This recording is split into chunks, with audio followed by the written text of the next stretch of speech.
formule D est égal VT. Si vous vous souvenez, je vous avais montré comment qu'on peut avoir toutes nos formules. Donc, si on cherche le D, on cache le D, ça nous donne D est égal VT. Si on cherche le V, il nous reste D sur T.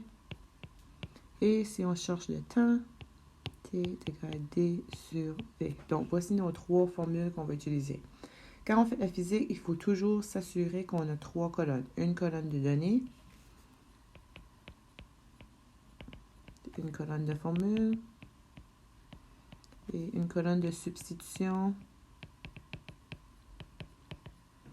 et de réponse. Donc, on lit le problème. Un avion fait Halifax-Ottawa en 3 heures. 3 heures, c'est une unité de temps. Donc, 3 heures. L'avion voyage à une vitesse de 510 km à l'heure. Quelle est la distance parcourue? Donc, distance, c'est ça qu'on cherche. Lorsqu'on cherche la distance, la formule est là. Donc, D est égal à VT. Avant que je fasse la substitution, je dois m'assurer que mes unités sont toutes pareilles. Donc, ici, j'ai des heures et des kilomètres heure. Donc, ça va nous donner une réponse en kilomètres. On est bon pour continuer. Donc, D est égal à la vitesse. On a dit que c'était 510 km heure. On multiplie par notre temps qui est 3 heures. Donc, on aurait une distance parcourue de 1530 km. Embry décide de courir un marathon. Elle court pendant 3,4 heures. Donc, temps, c'est 3,4 heures. Si sa vitesse était de 2 mètres secondes, quelle est la distance du marathon? Donc, on cherche la distance. Donc, la première chose que je vais regarder, j'ai des heures et j'ai des mètres secondes. Ça ne fonctionnera pas parce qu'on ne peut pas faire... Donc, soit qu'on convertisse notre temps en secondes ou soit qu'on convertisse notre vitesse en kilomètres heure. Les deux réponses donnent la même chose quand on convertit notre réponse en mètres ou en kilomètres. Donc, dans ce cas ici, je vais convertir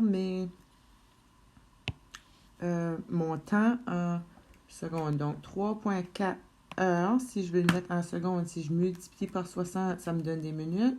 Donc, je dois multiplier encore par 60. Ça me donnerait 12 240 secondes. Donc, ma formule D est égale VT. Dans la colonne de substitution, D est égal à la vitesse 2 mètres secondes multiplié par 12 240 secondes. Ça me donnerait une distance de 24 480 mètres. Et si vous voulez le mettre en kilomètres, on divise par 1000, qui nous donnerait 24,48 km. Les deux réponses sont bonnes. C'est la même chose. Keegan conduit sa nouvelle voiture. Il roule. Dans ce cas-ci, on va avoir plusieurs vitesses puis plusieurs temps. Donc, la première vitesse qu'on a, il roule à une vitesse, je vais mettre un 1, de 110 km/h pendant. Donc, le temps 1 est égal de 1,3 heures. La circulation devient plus dense et il doit ralentir. Donc, on a une deuxième vitesse. Vitesse 2 est de 95 km/h. Pendant, puis là, il y avait une erreur, là, j'ai ajouté 15 minutes. Donc, mon temps 2 est égal à 15 minutes. Il arrive finalement à passer la voiture lente et conduit à une vitesse. Donc, on a une vitesse 3 de 120 km/h. Pendant, on a un troisième temps, 25 minutes. Quelle est la distance parcourue? Donc, on va être obligé de trouver distance 1, distance 2 et distance 3. Pour avoir la distance totale, on va être obligé de toutes les additionner. Mais avant qu'on fasse ça, on doit vérifier nos unités de mesure. Ici, j'ai des km/h et des heures. Ça fonctionne. Ici, j'ai des km/h et j'ai des minutes. Ça ne fonctionne pas. Il va falloir que je convertisse mes minutes en heures. Donc, je sais qu'il y a 60 minutes dans une heure. Les minutes sont plus petites que les heures, donc je vais être obligée de diviser 15 par 60. Donc, 15 divisé par 60, ça va me donner 0,25 heures. Si on continue, pour vitesse 3, j'ai des km/h et j'ai des minutes. Donc, ça ne fonctionne pas. Je dois convertir mes minutes en heures. Donc, on va faire 25 minutes divisé par 60 minutes qui me donne 0,4116. On va arrondir à 0,42 heures. Donc, on doit trouver la distance 1. Distance 1 est égale VT. Dans substitution, on va faire la vitesse 110 km/h multiplié par 1,3. Pour la distance 1, on a 143 km.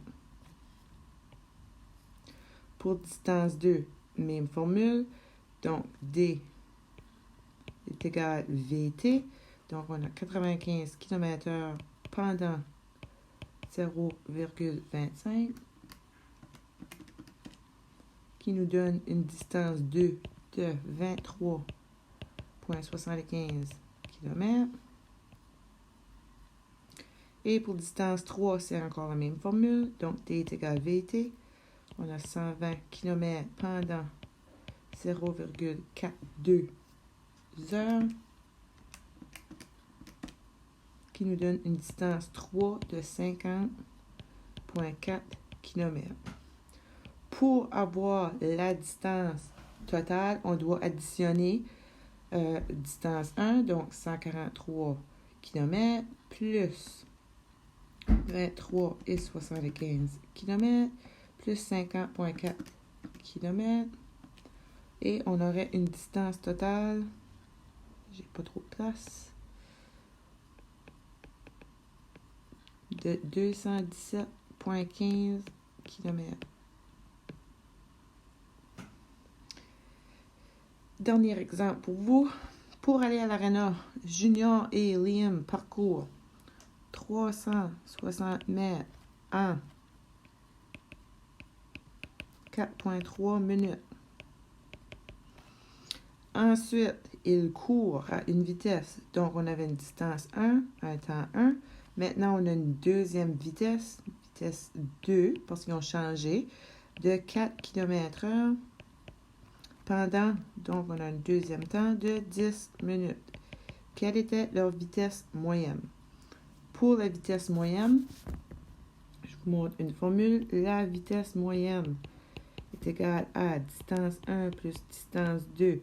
Si on a une troisième distance, on a une distance 3, divisé par le temps 1 plus temps 2.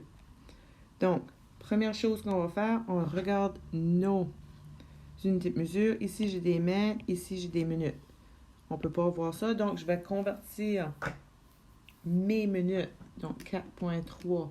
Je vais les mettre en secondes. Donc, pour mettre les minutes en secondes, on multiplie par 60. Ça me donne 258 secondes. Ici, j'ai des km/h et des minutes. Ça ne fonctionne pas, ça non plus.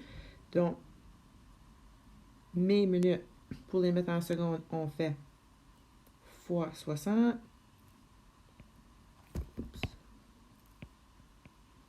Qui me donne 600 secondes. Mes km/h en mètres secondes, on divise 4 divisé par 3,6 qui va nous donner une vitesse de 1,11 mètres seconde. Dans la colonne substitution, je vais la mettre ici là, parce que j'ai plus de place. Donc, ma vitesse moyenne est égale à ma distance 1. Est-ce que j'ai distance 1? Oui, j'ai 360 mètres. Plus ma distance 2. Ici, est-ce que j'ai une distance? Donc, j'ai pas de distance. Il va falloir que je trouve cette distance-là. Pour trouver une distance, D est égal à VT. Donc, la distance, ma vitesse de 1,11 mètres seconde, multiplié par mon 600 secondes, ma distance 2